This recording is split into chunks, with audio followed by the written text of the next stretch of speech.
যারে পাখি, তুই তো চাস ওই মুক্ত আকাশে নিজের স্বাধীন মতো উঠতে, তবে তোকে আমি মুক্ত আকাশে উড়িয়ে দিলাম। তোকে পুষে রাখলাম না আমার বুকের খাঁচাই, তোকে বন্দি করে রাখলাম না আমার মনের খাঁচায়, তবে তোকে মুক্ত আকাশে আমি ছেড়ে দিলাম। উঠতে থাক না, উড়ে দেখ না পৃথিবীটা কতটা কঠিন, মানুষগুলা কতটুকু বেঈমান হতে পারে। কিন্তু একটা কথা মনে রাখিস রে পাখি, তোরে যত যত্ন করে ভালোবেসে আমার বুকের কাছে বন্দি করে রাখছিলাম না, এরকম তোকে কেউ আর ভালোবাসবে না, এরকম কেউ তোকে আর যত্ন নেবে না, এমন তোর আর খেয়াল নেবে না।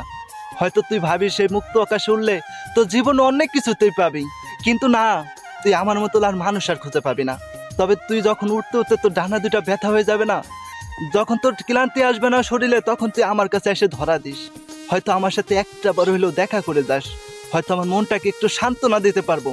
যাকে এতদিন মনের কাছে জায়গা দিয়ে রাখছিলাম, যাকে এতটা আদর যত্ন করে ভালোবাসা দিয়ে বুকের ভিতরে পুষে রাখছিলাম, তবে সে মানুষটা আমাকে একটু হইলেও মনে রাখছে।